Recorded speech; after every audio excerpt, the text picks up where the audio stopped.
और किन 4 बड़ी खबरों पर रहेगी आज पूरे शो के दौरान नजर, जरा फटाफट से इन चारों खबरों को भी देख लेते हैं जो रहेंगी स्पेशल फोकस में। ऑफ कोर्स पहली हमारी कवर स्टोरी रहेगी भारतीय पेट वर्सेस प्लेट। ये बहुत ही दिलचस्प सर्वे है जो आपको बताएगा कि सेलिब्रेशन के दौरान एक भारतीय आखिर इतने heavy calorie, heavy salt, heavy sugar food क्यों पसंद करते हैं, और फिर उसका सेहत का कनेक्शन भी जोड़ेंगे। साथ ही साथ स्टूडेंट्स के लिए one nation one student ID की बात हो रही है। क्या है ये स्कीम और सारे स्टूडेंट्स के लिए एक आईडी का क्या मतलब, इस पर भी होगी खास चर्चा। साथ ही साथ गाजा पर क्या अब इजराइल संपूर्ण कब्जा करने जा रहा है, क्योंकि शुरुआत में तो कहा यही गया था कि हमास का मिलिट्री एस्टैब्लिशमेंट हम क्रैकडाउन कर रहे हैं, लेकिन अब ऑन फुट अब इजराइल जो बढ़ रहा है गाजा की ओर, उसका क्या मतलब हो रहा है वो देखेंगे। जो है त्योहारों से जुड़ा हुआ अब की बारी, खूब खरीदारी, इसमें मार्केट का मूड माहौल आपको बताएंगे, बाजार के कंज्यूमर सेंटिमेंट और खरीदारी है। ये है 4 खबरें फोकस पे। और अब वो खबरें जो दिन भर छाई रही, सुबह से लेकर शाम तक क्या क्या हुआ टॉप न्यूज में, वो तमाम खबरें। सियासत से सबसे पहले शुरू करेंगे। छत्तीसगढ़ विधानसभा चुनाव की तैयारियों के ऐलान के बाद राजनीतिक पार्टियां अपना अपना दमखम दिखाने में जुट गई हैं। बीजेपी ने आज से चुनावी प्रचार और रैलियों का शंखनाद कर दिया। बीजेपी की परिवर्तन संकल्प महासभा को संबोधित करते हुए केंद्रीय गृह मंत्री अमित शाह ने कहा कि बघेल ने छत्तीसगढ़ को कांग्रेस के दरबार का एटीएम बना रखा है। छत्तीसगढ़ के आदिवासी युवाओं के अधिकार का पैसा, दलित युवाओं पर अधिकार का पैसा और पिछड़े वर्ग के युवा भाई बहनों के अधिकार का पैसा कांग्रेस के दिल्ली दरबार की तिजोरी में जाता है, यह आरोप लगाए अमित शाह ने। बीजेपी अध्यक्ष जेपी नड्डा ने कांग्रेस पर हमला बोला है। उन्होंने बेंगलुरु में छापेमारी में कांग्रेस के करीबियों के घरों से 100 करोड़ से ज्यादा के कैश मिलने का दावा किया है। उन्होंने सोशल मीडिया पर लिखा कि कर्नाटक की घटना बेहद शर्मनाक है, ये राज्य के मतदाताओं के साथ घिनौना मजाक है। उन्होंने कहा कि कांग्रेस ने छत्तीसगढ़ और राजस्थान को भी करप्शन का एटीएम बना दिया। अब मध्य प्रदेश और तेलंगाना को भी ऐसा ही एटीएम बनाकर जनता की गाड़ी कमाई को लूटना चाहते हैं। इनकम टैक्स विभाग ने 12 अक्टूबर को बेंगलुरु में रेड डाली थी। इसमें एक घर में बेड के नीचे से 22 बॉक्स में 42 करोड़ से ज्यादा का कैश मिला।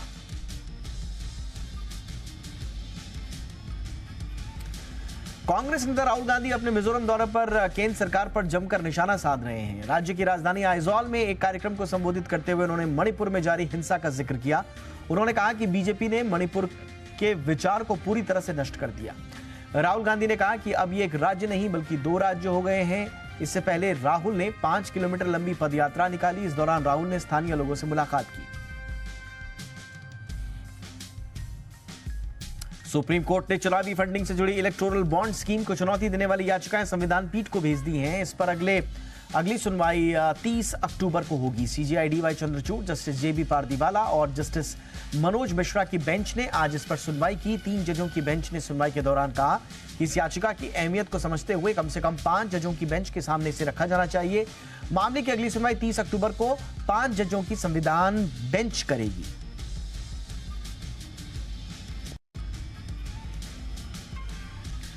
छब्बीस हफ्ते से ज्यादा की प्रेग्नेंट महिला को सुप्रीम कोर्ट ने अबॉर्शन की इजाजत नहीं दी है। सीजेआई डीवाई चंद्रचूड़ की बेंच ने अपने आदेश में कहा कि महिला की डिलीवरी एम्स में सरकारी खर्च पर होगी। जन्म के बाद मां बाप फैसला लेंगे कि बच्चे को पालना चाहते हैं या अडॉप्शन के लिए देना चाहते हैं।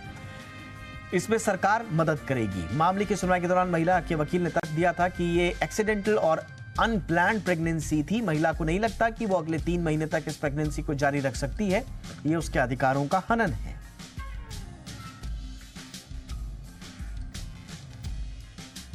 दिल्ली शराब नीति घोटाला मामले में आम आदमी पार्टी की मुश्किलें कम नहीं हो रही हैं। सीबीआई और ईडी ने सुप्रीम कोर्ट में कहा कि वो दिल्ली आबकारी नीति से जुड़े मामलों में आम आदमी पार्टी को आरोपी बनाने पर विचार कर रहे हैं। एजेंसियों की ओर से पेश अतिरिक्त सॉलिसिटर जनरल एसवी राजू ने कोर्ट को बताया कि वो शराब नीति अनियमितता मामले में आम आदमी पार्टी को आरोपी बनाने पर विचार कर रहे हैं। मामले में मनीष सिसोदिया की जमानत याचिका पर सुनवाई के दौरान जांच एजेंसियों की ओर से दाखिल दलील दी गई। सिसोदिया की जमानत याचिका पर सुनवाई कल भी जारी रहेगी।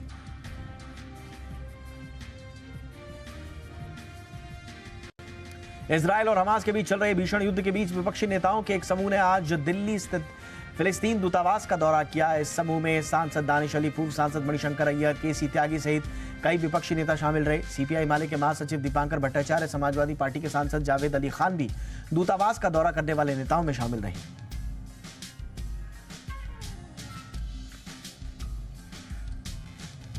इसरो ने देश के पहले human space flight mission Gaganyaan के सिस्टम की टेस्टिंग 21 अक्टूबर को सुबह 7 से 9 बजे के बीच करने की बात कही है। आसान भाषा में कहें तो मिशन के दौरान रॉकेट में गड़बड़ी होने पर अंदर मौजूद एस्ट्रोनॉट्स को पृथ्वी पर सुरक्षित लाने वाले सिस्टम की टेस्टिंग होगी। गगनयान मिशन के टेस्ट व्हीकल को श्रीहरिकोटा के सतीश धवन अंतरिक्ष केंद्र से लॉन्च किया जाएगा।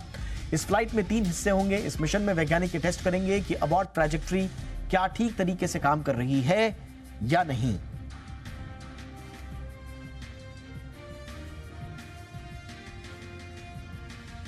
नोएडा के निठारी कांड में सुरेंद्र कोहली और मोनिंदर सिंह पंडेर की अपील इलाहाबाद हाईकोर्ट ने मंजूर कर ली है। गाजियाबाद की सीबीआई कोर्ट ने उन्हें पहले फांसी की सजा सुनाई थी, जिस पर हाईकोर्ट ने रोक लगा दी थी। निठारी मामले में टोटल 14 केस में हाईकोर्ट ने दोषियों को बरी किया है और इसमें कोहली को 12 और पंडेर को 2 मामलों में राहत मिली है। निठारी हत्याकांड दिल्ली एनसीआर का सबसे चर्चित हत्याकांड रहा है। इस हत्याकांड ने पूरे देश को झकझोर कर रख दिया था।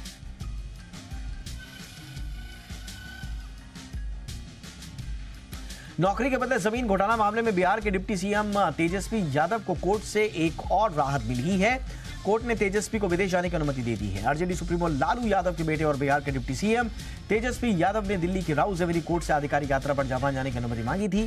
साथ ही नौकरी के बदले जमीन घोटाले मामले में लालू परिवार को भी बड़ी राहत मिली है। लालू यादव परिवार को सुनवाई के लिए कोर्ट में खुद उपस्थित नहीं होना पड़ेगा। समाजवादी पार्टी के अध्यक्ष और पूर्व मुख्यमंत्री अखिलेश यादव देवरिया जिले में पूर्व जिला पंचायत सदस्य प्रेमचंद यादव के घर पहुंचे।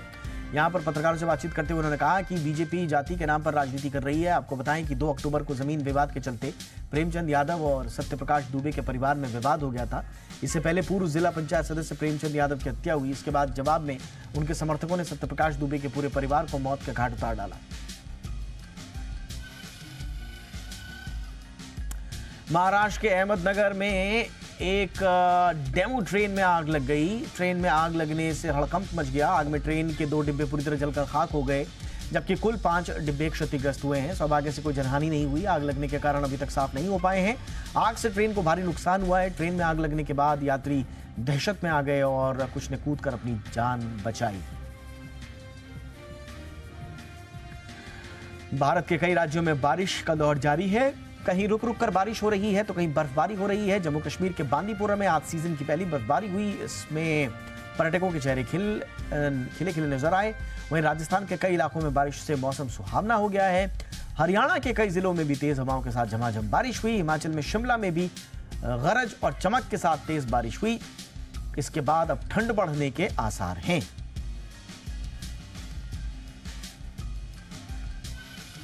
और आइए शुरू करते हैं आज की हमारी कवर स्टोरीज।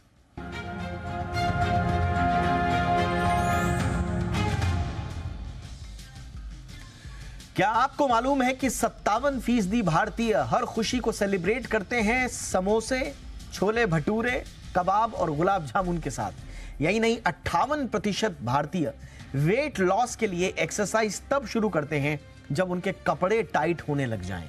और तो और कई भारतीयों को सेहत की याद तब आती है जब आस पड़ोस के लोग ताने देने लगे या टोकने न लग जाएं। आज वर्ल्ड फूड डे है और इस मौके पर आज हम भारतीयों की प्लेट और उनके पेट का संपूर्ण विश्लेषण करेंगे, कुछ मजेदार और चौंकाने वाले आंकड़ों के साथ। लेकिन पहले ये रिपोर्ट किसने जारी की, किसका सर्वे था, इसके क्या नतीजे हैं, क्या क्या है सर्वे में, ये देख लीजिए, समझ लीजिए इस रिपोर्ट में। फिर विस्तार से चर्चा मेहमानों के साथ।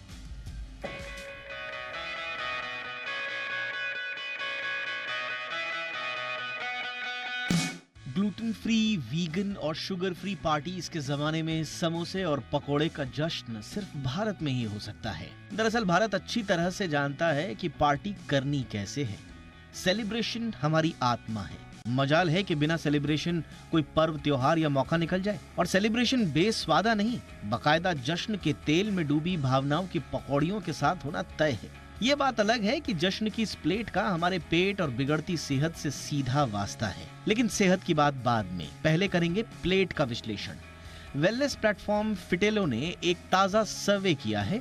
इसमें बड़े दिलचस्प आंकड़े सामने आए हैं। ये सर्वे कहता है कि 57% भारतीय समोसे, छोले भटूरे, कबाब और गुलाब जामुन जैसी हाई कैलोरी वाले स्नैक्स के साथ जश्न मनाते हैं। सर्वे में एक दिलचस्प बात ये निकली है कि भारतीय पेटू होने के साथ साथ थोड़े इमोशनल भी हैं। जी हाँ, इमोशनल ईटिंग के मामले में लगभग हर दूसरा भारतीय पिघल जाता है। 57% भारतीय family get togethers, festive season में 44% भारतीय और तनाव के इमोशनल लम्हों में 35% भारतीय अपनी हेल्दी डाइट भूल जाते हैं। इसमें भी अगर जेंडर डिवाइड देखें तो स्ट्रेस ईटिंग के मामले में भारतीय मर्द ज्यादा सख्त नजर आते हैं। सर्वे कहता है कि फैमिली रिस्पॉन्सिबिलिटी और खास तौर से बच्चों के कारण 33% महिलाएं स्ट्रेस ईटिंग करने लगती हैं, जबकि इसी प्रेशर में सिर्फ 9% पुरुष ही स्ट्रेस ईटिंग करते हैं। हाँ, जब बात ऑफिस की पार्टी की आती है तो 35% पुरुष ना नहीं कह पाते और हेल्दी डाइट भूल जाते हैं। यानी भारतीयों को सिर्फ खाने का बहाना चाहिए, फिर चाहे वो जश्न हो या फिर टेंशन। यही नहीं, भारतीयों की फिट रहने की आदतों पर भी इस सर्वे में बहुत कुछ दिलचस्प आंकड़े सामने आए हैं। मसलन 58% भारतीय तब वेट लॉस के बारे में सोचते हैं जब उनके फेवरेट कपड़े उन पर छोटे पड़ने लग जाएं। 46% भारतीय परिवार और दोस्तों के ताने सुनकर सेहत के प्रति सजग होते हैं। सर्वे में उन ब्रांड्स के लिए सोचने वाले आंकड़े हैं जो सेलिब्रिटी एंडोर्समेंट के जरिए लोगों को अपने हेल्थ प्रोडक्ट्स बेच रहे हैं, क्योंकि सर्वे कहता है कि 76% लोग किसी सेलिब्रिटी या हीरो हीरोइन नहीं बल्कि अपने जान पहचान वालों से प्रभावित होकर ही हेल्थ प्लान बनाते हैं। अब सवाल ये उठता है कि सेलिब्रेशन के वक्त एक आम भारतीय आखिर खाता क्या है। इस सर्वे के दौरान महिला और पुरुषों से जब पूछा गया कि वो विशेष अवसरों पर क्या खाना पसंद करते हैं तो 59% महिलाओं को स्नैक्स पसंद थे, जबकि 52% पुरुषों ने इस सवाल के जवाब में कबाब्स, ग्रिल्ड मीट, बिरयानी और चिकन का नाम दिया। लेकिन मीठे के मामले में सबसे ज्यादा 45% भारतीय खाने में मिठाइयां ही पसंद करते हैं। यानी ज्यादातर भारतीयों को केक और पेस्ट्रीज नहीं बल्कि गुलाब जामुन, खीर और हलवा पसंद है। तो ये रही बात खाने की। सेहत की बात करके हम मुंह का स्वाद नहीं बिगाड़ना चाहते, लेकिन क्या करें, दुनिया इस वक्त आंकड़ों के ठोस आधार पर हमें डायबिटीज की वर्ल्ड कैपिटल बुला रही है, तो हाइपरटेंशन से हर तीसरा भारतीय पीड़ित है और ये दोनों ही बीमारियां आपके पेट से काफी हद तक जुड़ी हुई हैं। ऐसे में आपको सेलिब्रेशन के लिए अपनी प्लेट और पेट में क्या चुनना है, ये हम आप पर ही छोड़ते हैं। ब्यूरो रिपोर्ट, जी मीडिया। तो बहुत ही दिलचस्प इसके आंकड़े हैं और दो खास मेहमान हमारे साथ इस वक्त जुड़ चुके हैं। साहिल बंसल है हमारे साथ, को फाउंडर हैं फिटेलो के। फिटेलो ने ही ये बड़ा दिलचस्प सा सर्वे किया है। साहिल, बहुत बहुत स्वागत है आपका हमारे शो पर। और हमारे साथ हैं निशान चौबे, जाने माने शेफ हैं। निशान जी, आपका भी बहुत बहुत स्वागत है। साहिल, चर्चा की शुरुआत आपसे ही करना चाहेंगे। आपका ये जो सर्वे है काफी दिलचस्प बातें बता रहा है, लेकिन सच कहूं तो मुझे कोई सरप्राइज नहीं लगा। एक्चुअल में ये रिफ्लेक्ट कर रहा है एक आम आदमी की, एक आम भारतीय की जो तबीयत है खाने को लेकर, उसे रिफ्लेक्ट कर रहा है। तो क्या ये माना जाए कि भारत में पहले पेट पूजा फिर काम दूजा? ये बात आपकी बिल्कुल ठीक है। जब हमने फिटेलो स्टार्ट की 2019 में, मैक्स सिंह और हमने एक तरफ हमने देखा कि दुनिया कैसे टेक्नोलॉजी की तरफ जा रही है, बट दूसरी तरफ हमने देखा कि जब फिटनेस और हेल्थ की बात आती है तब लोग कैसे खाने को सिर्फ खाने की तरह नहीं ट्रीट करते। तब हमने देखा कि लोगों का जो कनेक्शन है खाने से लेके, वो सिर्फ पेट भरने तक लेके नहीं, पेट भरने को लेके नहीं है। तो हमने इसी हाइपोथेसिस को टेस्ट करना था इस सर्वे में। जो आप बिल्कुल ठीक कह रहे हैं, आंकड़े वैसे ही निकल के आए हैं। तो एक तरफ दुनिया भाग रही है एआई की तरफ, टेक्नोलॉजी की तरफ, दूसरी तरफ जब हेल्थ की बात आती है या खाने की बात आती है, हमारा रिश्ता जो खाने से है या हेल्थ को लेके जब है, वो उतना ही इमोशनल भी है। एब्सोल्युटली। और हम खाने को लेकर तो इमोशनल हैं, लेकिन खाने में लापरवाही को बरतने को लेकर हम खासे इमोशनल हैं। रिपोर्ट में हमने आपको बताया कि कोई भी इमोशनल ओकेजन हो, हम पिघल जाते हैं। है साहिल? हम बस बहाना चाहिए खाने का हमें और पिघलने का, चाहे वो स्ट्रेस हो, चाहे वो फैमिली गेट टुगेदर हो। ये तो वही बात हो गई कि डाइट क्यों छोड़ी? अरे साहब, वो फैमिली गेट टुगेदर हो गया था, जरा प्रेशर आ गया था तो दिक्कत हो गई, या कभी कभी स्ट्रेस आ गया, मैंने अपना डाइट छोड़ दिया। तो इमोशनल होने के भी बहुत बहाने हमारे पास खाने के मामले में। इमोशनल होने के, इंसान एक इमोशनल बीइंग ही है। तो हमारे पास खाने के बहुत मौके हैं।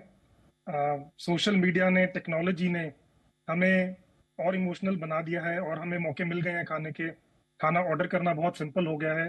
अनफॉर्चुनेटली हमने सारी ये बुरी आदतें तो अपना ली हैं, बट जैसे वेस्टर्न में कॉन्सेप्ट है फिटनेस का, वो लोग स्पोर्ट्स करते हैं, वो लोग एक्सरसाइज करते हैं, हमने वो अच्छी आदतें नहीं अपनाई।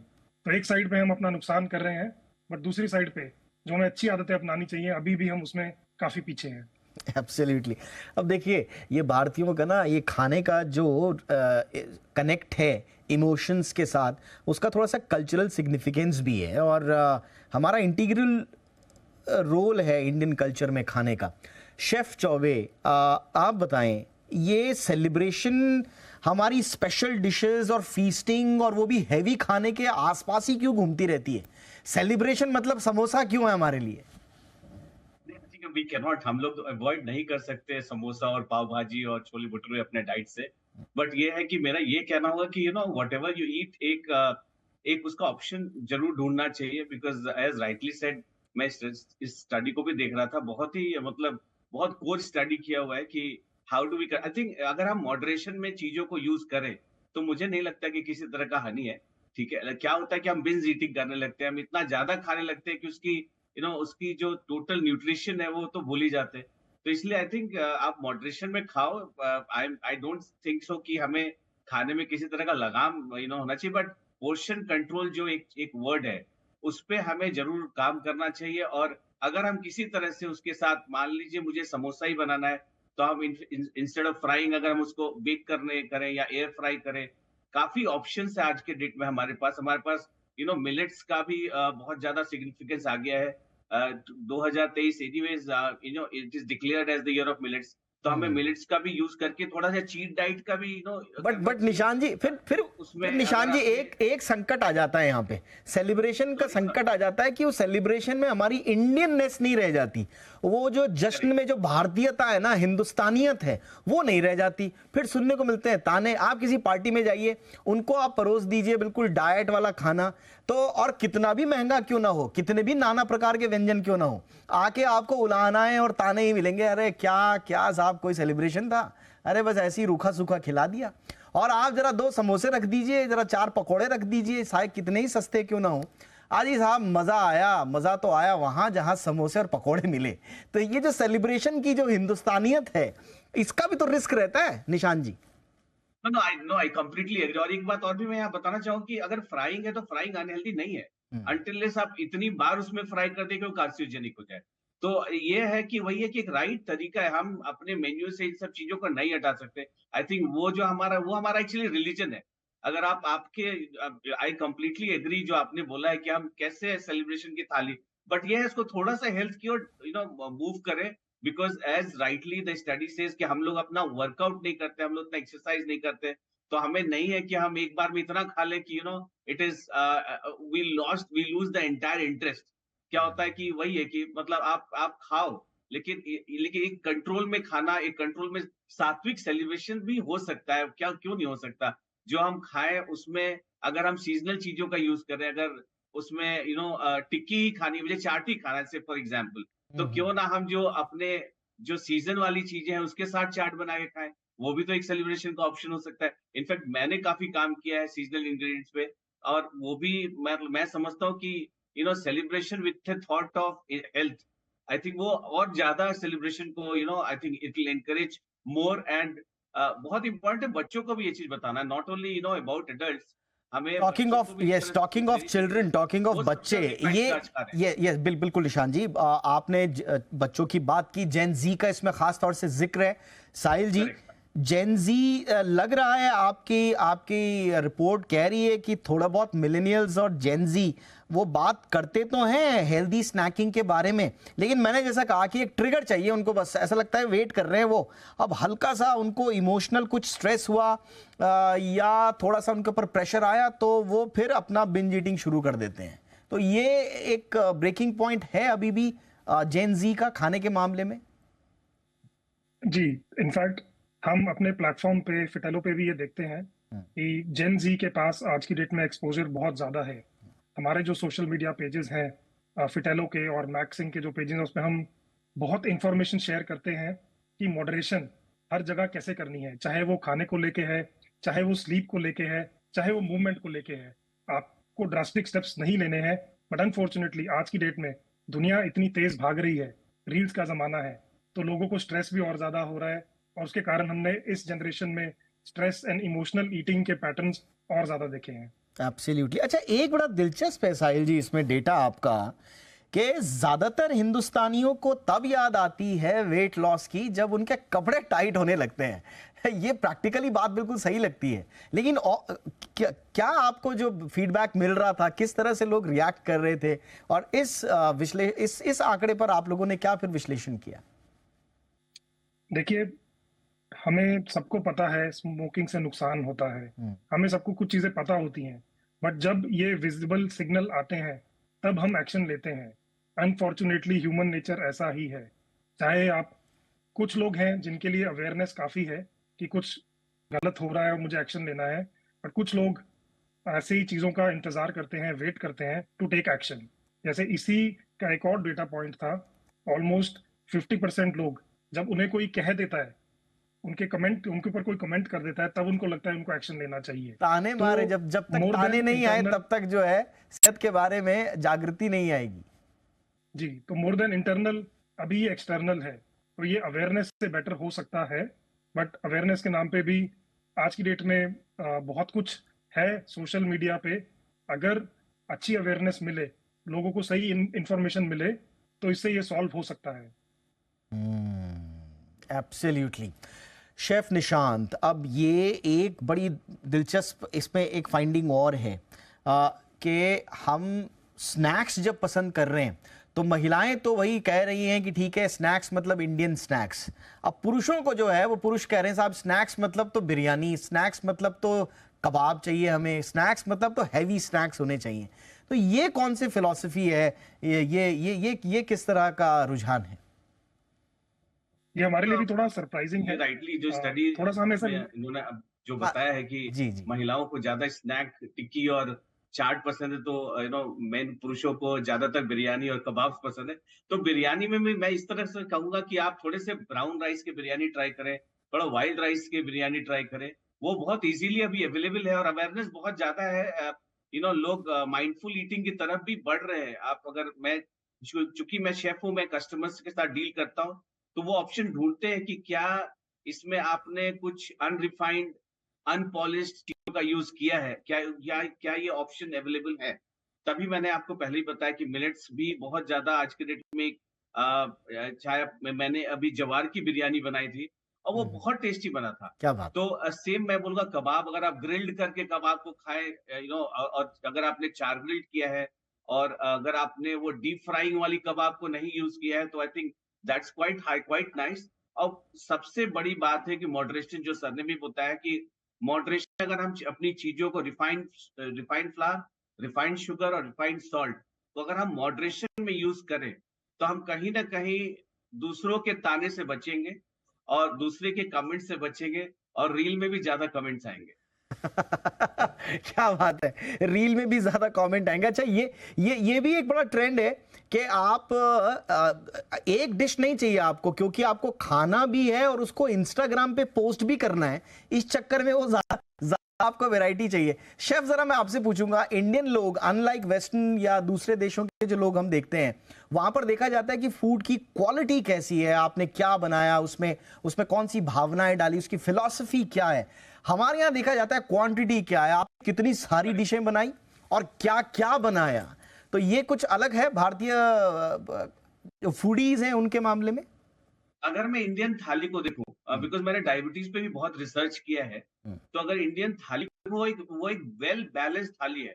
उसमें प्रोटीन, कार्ब और फाइबर का जो मात्रा है वो बहुत संतुलित है, चाहे वो वेज देख लें या नॉन वेज देख लें। तो मुझे लगता है कहीं ना कहीं हमारी थाली ज्यादा हेल्दी है वेस्टर्न में, क्योंकि वेस्टर्न में लोग वही पिज्जा, बर्गर, सैंडविचेस, और हमारे में एक बड़ी गंदी आदत है, मैं बोलना चाहूंगा कि हम जरूर वेस्टर्न चीजों को अपनाते हैं, हम अपनी चीजों को भूल जाते हैं। वेस्टर्न से ही ट्रेंड आता है इंडिया में जी। तो अगर हम उस ट्रेंड को भूल के हम उनको ट्रेंड बताएं, वो रिवर्स साइकिल अगर चले, तो I think things will become much better for everyone to live in. Absolutely, मुझे लगता है इस पर फोकस करना भी चाहिए। अब हम खाने पे बहुत ज्यादा फोकस कर भी रहे हैं, उसको लेकर जागरूकता भी आ रही है। साहिल, एक लास्ट कमेंट जो कि थोड़ा सा सेहत से जुड़ा हुआ है। अब मैंने सेहत के बारे में इसलिए बात नहीं की क्योंकि मैं बहुत था, लोगों का स्वाद नहीं बिगाड़ना चाह रहा, सिर्फ हम थोड़ा सा फिलॉसफी समझ रहे हैं। लेकिन खाना लोगों को बहुत हैवी है, लेकिन आपकी रिसर्च कह रही है, सर्वे कह रहा है, जितना खाना है हैवी, एक्सरसाइज उतनी नहीं करनी। सारे के सारे लोग कह रहे हैं कि हमें बस थोड़ा बहुत 2-4 कदम चलवा दो, लाइट एक्सरसाइज ही पसंद आ रही है, तो ये तो गड़बड़ कर देगा। तो देखिए, बात वही है, अगर आपको ज्यादा खाना है तो आपको ज्यादा बर्न भी करना पड़ेगा, तो वहीं पे मॉडरेशन आ जाती है। एंड वही हमारा कोर कॉन्सेप्ट है कि खाना एक इमोशनल एक्टिविटी है। थोड़ा थोड़ा आप खाने पे कंट्रोल कीजिए, थोड़ा थोड़ा मूवमेंट की तरफ ध्यान दीजिए, थोड़ा हेल्दी कुकिंग कीजिए।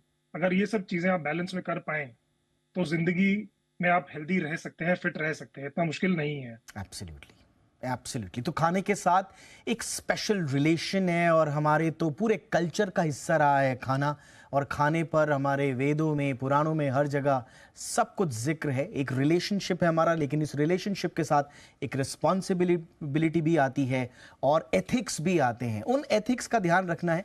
जश्न चलता रहे, कोई दिक्कत नहीं, लेकिन सेहत भी बनी रहे, इसी उम्मीद के साथ बहुत बहुत शुक्रिया आप दोनों का वक्त निकालने के लिए। Chef, thank you so much chef Choubey, और साहिल आपका भी बहुत बहुत शुक्रिया। और अब खबर इजराइल हमास महायुद्ध की।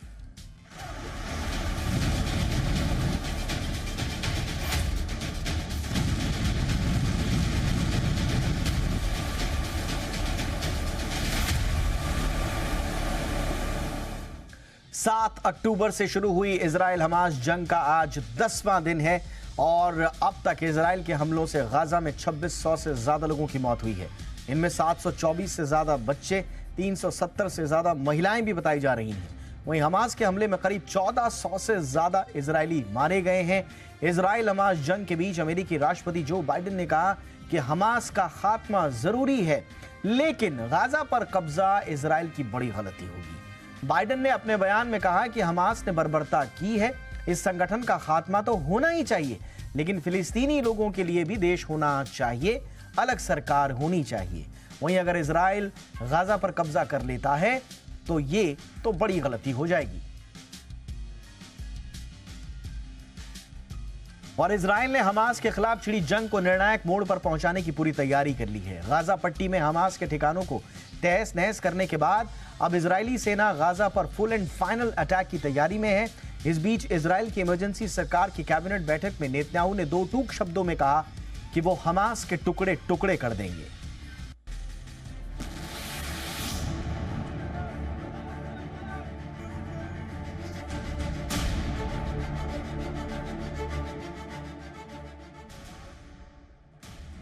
ये तस्वीरें गाजा के साथ साथ हमास के बीच सर्वनाश की कहानी कह रही हैं। हर गुजरते दिन के साथ इजराइल की सेना हमास पर शिकंजा कसती जा रही है। उत्तरी गाजा को खाली करने के अल्टीमेटम की समय सीमा पूरी हो चुकी है। गाजा की सीमा पर इजरायली टैंक आग उगलने को तैयार है। बॉर्डर पर बनी टैंकों की दीवार और मजबूत होती जा रही है। संकेत साफ है कि हमास के खात्मे का काउंटडाउन शुरू हो चुका है। इसीलिए इजराइल डिफेंस फोर्सेस के प्रमुख हेर्जी हलेवी गाजा बॉर्डर पर पहुंचे। एक दिन पहले ही प्रधानमंत्री बेंजामिन नेतन्याहू भी गाजा बॉर्डर पर पहुंचे थे। आज आईडीएफ के प्रमुख ने ग्राउंड जीरो पर पहुंचकर सैनिकों से मुलाकात की। इस दौरान उन्होंने सैनिकों को टास्क भी दिया और साफ साफ कहा कि सेना हमास का समूल नाश करने के बाद ही वापस लौटेगी। इजरायली डिफेंस फोर्सेस के प्रमुख मोर्चे पर मुस्तैद दिखे तो प्रधानमंत्री नेतन्याहू ने गाजा पर फाइनल एक्शन के लिए यूनिटी गवर्नमेंट की कैबिनेट बैठक बुलाई। युद्ध के बाद ये यूनिटी कैबिनेट की पहली बैठक थी। बैठक में सबसे पहले हमास के हमले में जान गंवाने वालों को श्रद्धांजलि दी गई। इस दौरान नेतन्याहू ने हमास के टुकड़े टुकड़े करने का संकल्प दोहराया। कैबिनेट बैठक के बाद नेतन्याहू उन परिवारों से भी मिले जिनके रिश्तेदारों को हमास ने बंधक बनाया हुआ है। इस दौरान नेतन्याहू ने पीड़ित परिवारों को भरोसा दिलाने की पूरी कोशिश की कि इजराइल की सरकार उनके साथ है और बंधकों की जल्द रिहाई के लिए हर संभव कदम उठा रही है।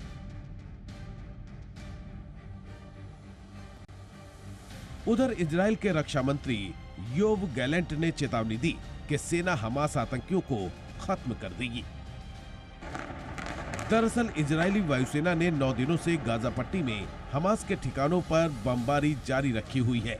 इसमें न सिर्फ उसके ठिकाने तबाह हुए हैं, बल्कि कई टॉप कमांडर भी मारे गए हैं। इजरायली फौज ने दावा किया है कि उसने एयर स्ट्राइक कर हमास कमांडर बिलाल अल केदरा को जहन्नुम में पहुंचा दिया। हमास के खिलाफ इस निर्णायक जंग में अमेरिका इजरायल के साथ है और इस युद्ध पर उसकी पूरी नजर है। इस बीच अमेरिकी विदेश मंत्री एंटनी ब्लिंकन आज एक बार फिर इजरायल पहुंच रहे हैं। मिडिल ईस्ट दौरे के बाद ब्लिंकन इजरायल जाएंगे। माना जा रहा है कि इस दौरान ब्लिंकन इजरायल के पीएम नेतन्याहू से इस बारे में चर्चा करेंगे कि दूसरे देश इस जंग के बारे में क्या सोच रहे हैं। गाजा बॉर्डर से विशाल पांडे के साथ ब्यूरो रिपोर्ट, जी मीडिया। देश में one nation one ration card की तर्ज पर जल्द ही स्कूली बच्चों के लिए वन स्टूडेंट आईडी बनाई जाएगी। इसमें छात्रों का पूरा डेटा होगा। यही नहीं, इस आईडी के जरिए छात्रों को स्कॉलरशिप, एजुकेशन लोन जैसी स्कीमों की जानकारी भी मिल पाएगी।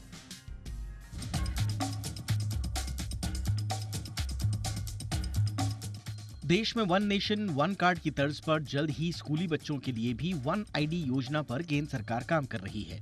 इसे APAAR यानी अपार कहा जाएगा, यानी automated permanent academic account registry.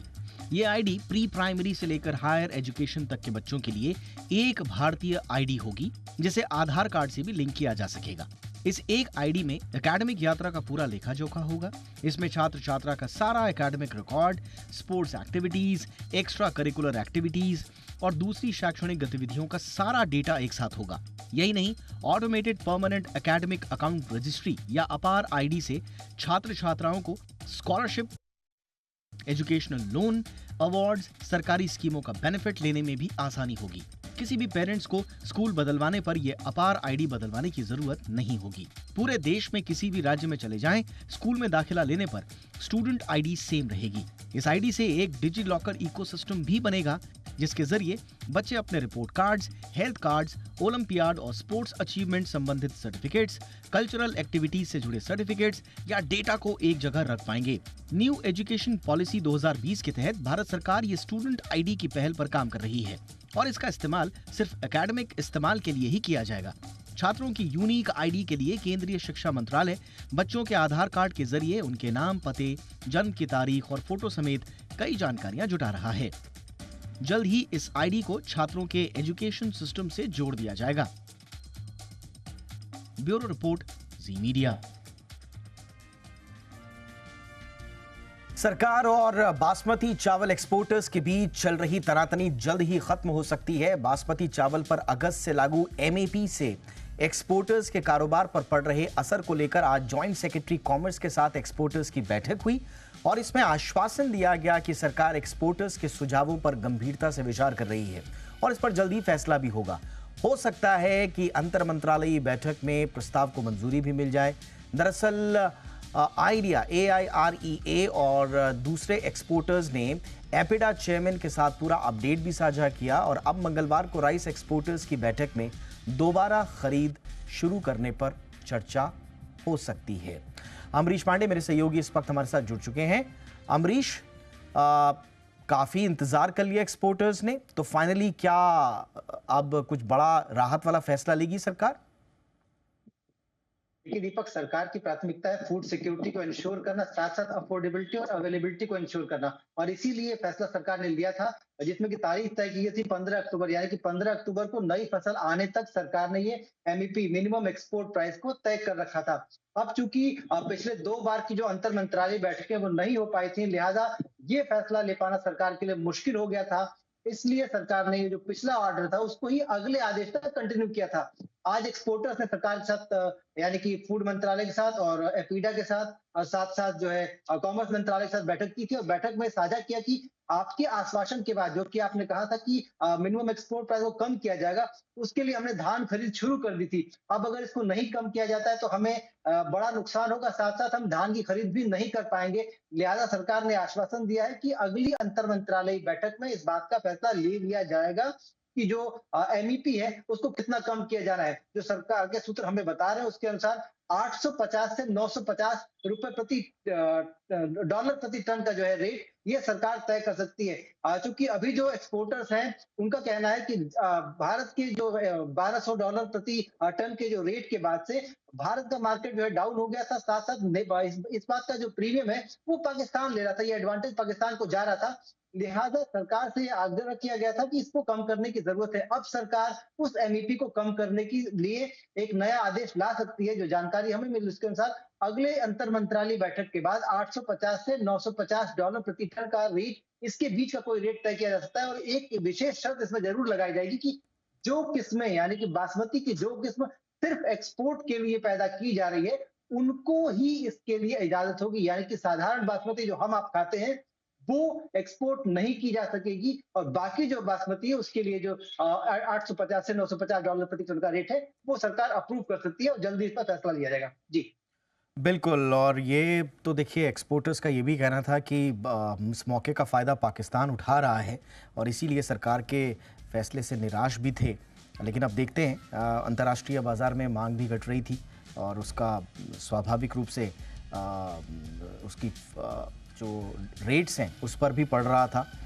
अब देखते हैं सरकार इस पर क्या फैसला लेती है एमएपी पर। लेकिन जैसा बता रहे हैं कि अब जल्द ही इस पर कोई अंतर मंत्रालयी बैठक के आसपास फैसला आ जाएगा। बहुत बहुत शुक्रिया अमरीश इस तमाम जानकारी के लिए। और आगे बढ़ते हैं, बात त्योहारी सीजन में जी बिजनेस की खास पेशकश की कर लेते हैं। आपकी बारी खूब खरीदारी।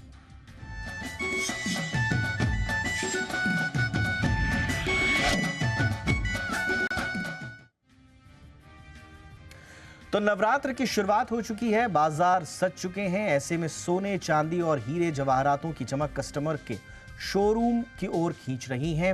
वहीं ज्वेलर्स भी कई तरह के लुभावने ऑफर्स और डिस्काउंट्स ग्राहक को दे रहे हैं। जरा देख लेते हैं त्योहारों के सीजन में डिमांड किस तरह की है और किस तरह की चल रही है खरीदारी।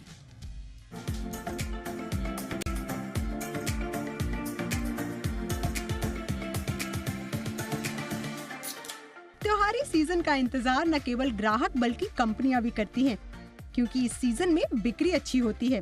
कोविड के बाद ये पहला त्योहारी सीजन है जिसमें वाकई में ही मार्केट में एक्साइटमेंट है। इसी को बढ़ाने के लिए कंपनियां भी इलेक्ट्रॉनिक्स से लेकर अप्लायंसेस तक पर बढ़िया डिस्काउंट दे रही हैं। ऑनलाइन हो या ऑफलाइन, हर कोई बेस्ट डील का दावा कर रहा है। कई साल बाद कंज्यूमर सेंटिमेंट बढ़िया दिख रहा है। Offers are good, really good. They attract, automatically they attract like a magnet on. काफ़ी नए टीवीज़, काफ़ी नई टेक्नोलॉजीज़ आ गई है। And the best part is कि जैसे ऑफर्स मिल रहे हैं, काफ़ी एक्साइटिंग ऑफर्स है ऑन डिफरेंट ब्रांड्स एंड काफ़ी फ्रीबीज है। ऑफलाइन यानी कि स्टोर्स में जाकर खरीदारी करने वालों के लिए अलग अलग ब्रांड, कैटेगरी और प्रोडक्ट के हिसाब से ऑफर है। जैसे कि स्मार्ट टीवी सेगमेंट में 60% तक का डिस्काउंट है। फ्रिज, वॉशिंग मशीन और एसी के कई मॉडल्स पर 50% तक के डिस्काउंट का दावा है। दूसरे होम अप्लायंसेस की बात करें जैसे कि microwave, oven, chimney, gas stoves पर रिटेलर फ्लैट 25% तक का कैशबैक ऑफर दे रहे हैं। मोबाइल फोन्स पर भी 20% तक रियायत ऑफर में है। हालांकि स्टोर्स में लैपटॉप और इसी तरह के दूसरे सामानों पर भी पिछले बरसों के मुकाबले डिस्काउंट कम है। इस दिवाली हमें पूरी उम्मीद है कि ये एक बहुत ही महत्वपूर्ण और धमाकेदार वाली दिवाली होगी। इसके दो मुख्य कारण हैं। एक तो कंज्यूमर सेंटीमेंट बहुत हाई है और दूसरा वर्ल्ड कप क्रिकेट जो इंडिया होस्ट कर रही है और इंडिया के जीतने के काफ़ी अच्छे चांसेस है, ब्राइट चांसेस हैं। तो उस वजह से टीवी में भी नॉर्मल दिवाली से काफ़ी अच्छा ग्रोथ आनी चाहिए। ऑनलाइन सेल में भी हर साल की तरह इस साल भी बम्पर छूट का दावा है। स्मार्टफोन और लैपटॉप के कई ब्रांड पर 50% तक के डिस्काउंट के ऑफर हैं।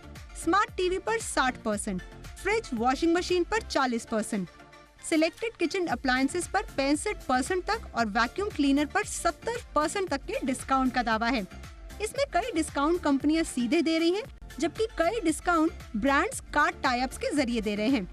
All of them have incredible offerings, never seen before prices. MacBook Air, electronics, PS5, fashion and beauty 50 to 80% off, home and kitchen, similar things. Festival season की इसी शॉपिंग के ऑफर को consumer demand और stock को देखते हुए online stores घंटे-घंटे में भी बदल रहे हैं। फेस्टिव सीजन की इस शॉपिंग में कई बार रिटर्न और एक्सचेंज की शर्तें सामान्य दिनों से अलग होती हैं। भारी मांग की वजह से ऑनलाइन हो या ऑफलाइन डिलीवरी का समय भी बढ़ जाता है। ऐसे में शॉपिंग फाइनल करने से पहले सारी बातों को अच्छी तरह से समझ लेना सही बात होगी। एकता सूरी, जी मीडिया, मुंबई। ऑटो इंडस्ट्री संगठन society of Indian automobile manufacturers यानी कि सियाम को उम्मीद है कि इस त्योहारी सीजन 4 व्हीलर्स सेगमेंट में एसयूवीज की डिमांड ज्यादा रहेगी। हालांकि सियाम एंट्री लेवल कारों और बाइक्स की डिमांड को लेकर सुस्त बता रही है, लेकिन जल्द ही ऑटो सेक्टर के लिए स्थितियां बेहतर होने की उम्मीद भी जता रही है। सियाम के प्रेसिडेंट विनोद अग्रवाल से बातचीत की हमारे सहयोगी अमरीश पांडे ने। एसयूवीज़ की डिमांड ज़्यादा है, एंट्री लेवल पर गाड़ियाँ हालांकि कम बिक रही हैं। हमारे साथ खास बातचीत के लिए हैं सियाम के प्रेसिडेंट विनोद अग्रवाल जी। सर, सबसे पहला सवाल ये, जिस तरह से Q2 का डाटा अभी आपने जारी किया, क्या ट्रेंड देखने को मिल रहा है? ओवरऑल तो पॉजिटिव ट्रेंड है। जैसे पैसेंजर कार्स में ग्रोथ है 4.7% का, कमर्शियल व्हीकल्स में ग्रोथ है 6.8% का, 3 व्हीलर्स में ग्रोथ है 62% का, 2 व्हीलर्स में थोड़ा सा स्लगिशनेस है, अभी ड्रॉप है 1.6% का।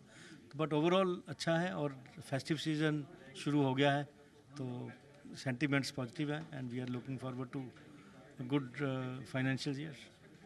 एसयूवीज़ की डिमांड ज़्यादा है और एंट्री लेवल पर कारों पे अभी फ़िलहाल उतना रश नहीं दिख रहा जितना कि आपने एक्सपेक्ट किया था। इसके पीछे क्या वजह है और क्या आगे इसके लिए स्ट्रेटजी हो सकती है? देखिए, सबसे पहले अगर आप ओवरऑल मार्केट देखते हैं तो पैसेंजर कार्स की ओवरऑल मार्केट पीक पे है अभी। तो we have the highest sales in the passenger car market. अब उसको अगर हम ब्रेकअप करके देखते हैं तो एसयूवीज़ और यूटिलिटी व्हीकल्स हैं, उसका ग्रोथ काफ़ी अच्छा हुआ है और एंट्री लेवल कार्स में ड्रॉप है। और अभी यूटिलिटी व्हीकल्स और एसयूवीज़ हैं वो ओवरऑल मार्केट का अराउंड 60% के करीब हो गई हैं। नवरात्रि त्योहार के साथ ही बंगाल में दुर्गा पूजा की भी धूम है। ब्राजील के मशहूर फुटबॉलर रोनाल्डिनो ने कोलकाता के मशहूर श्रीभूमि दुर्गा पूजा पंडाल में दर्शन किए। दर्शन के बाद रोनाल्डिनो ने श्रीभूमि स्पोर्टिंग क्लब पहुंचकर फुटबॉल खिलाड़ियों के साथ एक मैच भी खेला।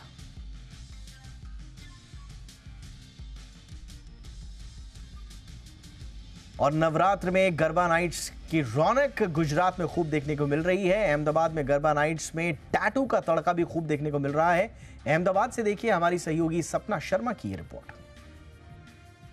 अलग अलग फैशन में कहीं पे कपड़े का ट्रेंडिंग है तो कहीं पे सबसे ज्यादा जो अभी इस वक्त ट्रेंड कर रहे हैं वो है टैटूज। और खास करके इस वक्त के जो टैटूज है वो पूरे विश्व में भारत का जिसने डंका बजाया है, वो चंद्रयान हो चाहे फिर वर्ल्ड कप हो, अलग अलग थीम पे जो खास करके यंगस्टर्स है वो टीम को चीयर अप कर रहे हैं। कहीं पे भारत का जो चंद्रयान मिशन है उसको लेके ये टैटूज अभी ट्रेंडिंग कर रहे हैं। आपकी जो सोशल मैसेज हो वो भी जो स्प्रेड करने के लिए उसका भी अलग से एक ट्रेंड देखने को मिल रहा है। आप देख पा रहे होंगे कि अभी जो युद्ध चल रहे हैं तो उसका रिलेटेड भी नो वार को करके भी यहाँ पे जो मैसेजेस हैं वो दिए जा रहे हैं। खास करके अगर बात की जाए तो क्रिकेट के साथ अलग अलग जो सोशल मैसेज देने की भी यहाँ पे कोशिश की जा रही है। बात अगर वर्ल्ड कप की जाए तो निश्चित तौर पे जो यंगस्टर्स है वो हमारी टीम को चीयर अप कर रहे हैं। दूसरी तरफ जो चंद्रयान है उसका भी यहाँ पे टैटूज बनाया जा रहा है। आप देख पा रहे होंगे कि किस तरीके से जो प्राउड जो मूवमेंट थी इंडिया के लिए, अभी भी जो प्राउड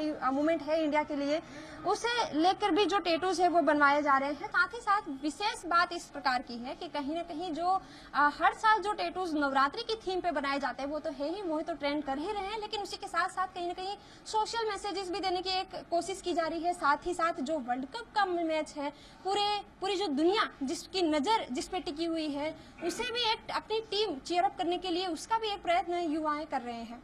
कैमरामैन शैलेश बगड़ा के साथ सपना शर्मा, जी मीडिया, अहमदाबाद। और नवरात्रि पर शुरू करें शुभ निवेश अनिल सिंघवी के नवरत्न SIPs के साथ।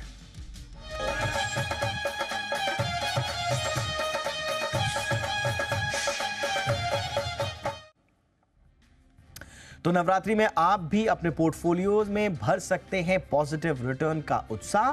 जी बिजनेस के मैनेजिंग एडिटर अनिल सिंघवी नवरत्न SIP लेकर आपके साथ आए हैं। SIP करनी है आपको निफ्टी ITBs में, अच्छा। हाँ, निफ्टी का आईटी इंडेक्स है जी। आईटी इंडेक्स जो आईटी 20 के नाम से ट्रेड होता है, जिसकी प्राइस लगभग 33.5 के आसपास है। इसमें आपको हर महीने एसआईपी करनी है, ठीक है, और 12 महीने तक एसआईपी करनी है, ठीक है, और 12 किश्तों में हर महीने एक एक।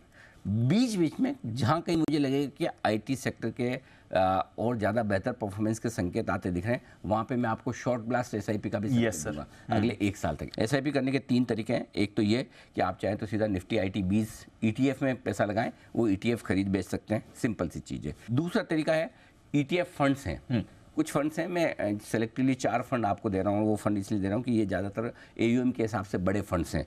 ICICI prudential IT ETF, SBI ETF और एचडीएफसी निफ्टी आईटी ETF और निप्पॉन इंडिया ETF, ये 4 फंड हैं। तीसरा तरीका है कि जिसको किसी को थोड़ा सा एग्रेसिवली लगाना है कि मैं तो निफ्टी आईटी 20 के ETF को भी आउट परफॉर्म करना चाहता हूँ, ये फंड्स को भी, तो फिर आप टेक्नोलॉजी फंड खरीद सकते हैं। ICICI Prudential technology fund, SBI tech opportunity fund, Aditya Birla sun life digital India fund और टाटा और फ्रैंकलिन इंडिया टेक्नोलॉजी फंड, ये 4 फंड यहाँ पर आप आराम से पैसा लगा सकते हैं। 1 साल निवेश करिए, 20% के आसपास की रिटर्न की एक्सपेक्टेशन अगले साल के लिए, उस हिसाब साल के 20%, 15 से 20% की रिटर्न की मिनिमम उम्मीद रखिए। ज़्यादा आ जाए तो आपकी किस्मत।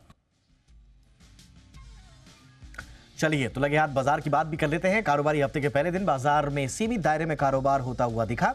सेंसेक्स अंत में 115 अंक गिरकर 66,160 के पार बंद होने में कामयाब रहा। वहीं निफ्टी 19 अंक गिरकर 19,730 के लेवल पर क्लोज हुआ। निफ्टी बैंक 62 अंकों की गिरावट इसमें देखी गई। बैंक निफ्टी अंत में 44,225 के स्तर पर बंद हुआ। पूरा एक्शन दिन का बताएंगे आशीष चतुर्वेदी। देखिए, सुस्त ग्लोबल संकेतों के बीच पूरे दिन अगर आप देखें तो भारतीय बाजारों में निफ्टी बैंक दोनों में बहुत ही सीमित दायरे में कारोबार देखने को मिला। हालांकि आखिरी 15-20 मिनट में अगर आप देखें तो थोड़ी सी गिरावट यहाँ पर नजर आई, लेकिन फिर भी कोई मीनिंगफुल करेक्शन यहाँ पर देखने को नहीं मिला।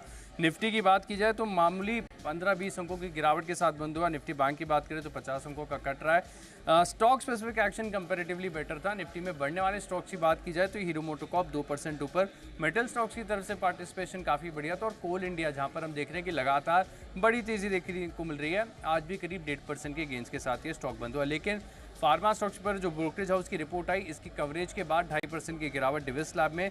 नेस्ले में आज सरप्राइज 2% का कट देखने को मिला। टीसीएस लगातार नतीजों के बाद थोड़ी यहाँ पर आपको देखने को मिल रही है। और इंडसइंड बैंक यहाँ पर भी करीब 1% का कट आपको दिखा। अन्य स्टॉक्स की बात की जाए तो आईटीडीसी बड़ा मूव रहा, 20% की तेजी यहाँ पर आपको देखने को मिली। और पूरा फर्टिलाइजर पैक बड़ी तेजी यहाँ पर आपको देखने को मिली। गुजरात स्टेट फर्टिलाइजर 9% के अच्छे खासे गेंस के साथ बंद हुआ। एससीआई खबरों के चलते और डेल्टा कॉर्प एक और जीएसटी नोटिस के बाद स्टॉक में करीब दिन के दौरान 10% तक की गिरावट आपको देखने को मिली। लेकिन केआईओसीएल प्लांट्स में फिर से कामकाज रिज्यूम करने की खबर से 20% की बड़ी तेजी। एमएमटीसी में एक तरफा मूव देखने को मिल रहे हैं। आईटीआई फ्री फ्लोट बहुत कम है, लगातार बड़ी तेजी में ये भी स्टॉक चल रहा है। और आईएफएल फाइनेंस यहाँ पर भी देखने को तेजी मिली। स्पाइसजेट 9% की गिरावट, आंध्रा पेपर 5% करेक्ट हुआ। उज्जीवन फाइनेंस और क्विक हील टेक्नोलॉजीज, ये कुछ ब्रॉडर मार्केट्स के एक चुनिंदा स्टॉक हैं जहां पर हल्की गिरावट नजर आई। डेल्टा कॉर्प को एक और झटका लगा है। क्या है इस बार मामला, बताएंगे कुशल गुप्ता। तो हमने देखा कि डेल्टा कॉर्प में किस तरह से आज इंट्राडे लेवल पर 10% से ज़्यादा की गिरावट आती हुई नजर आई। और इसका सबसे बड़ा कारण बना यहाँ पर पोस्ट मार्केट एक और नोटिस कंपनी को मिलता हुआ दिखा है जीएसटी डिपार्टमेंट से। और इनकी जो सब्सिडियरी है डेल्टा टेक गेमिंग, उसको करीबन 6400 करोड़ रुपए का यहाँ पर एक जीएसटी नोटिस मिला है। तो कुल मिलाकर आप देखिए यहाँ पर अब जीएसटी बकाया कंपनी पर 23,000 करोड़ से ज़्यादा का हो चुका है। और डेल्टा टेक गेमिंग का जो इसका आईपीओ आने वाला था, वो अब any which ways already management ने कहा ही था पहले प्रीवियस इंटरेक्शंस में कि यहाँ पर इसको होल्ड पर रखे हैं। पर अब थोड़ा सा और अनिश्चितता इसमें बनती हुई नजर आ रही है, क्योंकि यहाँ पर जीएसटी बकाया का जो नोटिस है 6400 करोड़ रुपए का, करीबन 6,384 करोड़ रुपए का टू बी प्रिसाइज, ये इनको मिलता हुआ दिख रहा है। अब यहाँ पर इसके पहले आप देखिए पिछले महीने में ही करीबन 16,822 करोड़ का नोटिस ऑलरेडी कंपनी को मिल चुका है। जुलाई 2017 से मार्च 2022 के बीच में जो भी खेले गए गेम्स थे उसकी इंटायर बेट वैल्यू पर।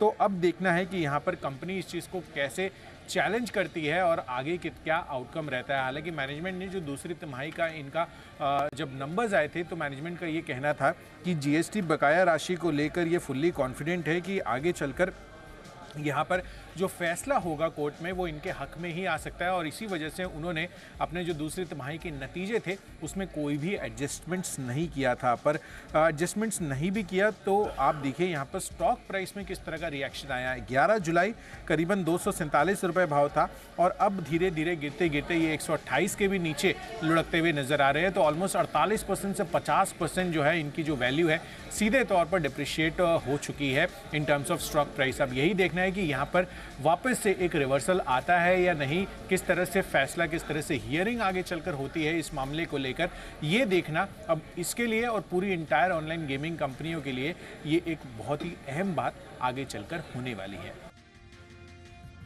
इंडिया 360 में आज बस इतना ही। #ZIndia360 याद रखिए। कोई राय, कोई सुझाव हो तो जरूर भेजिएगा। नमस्कार।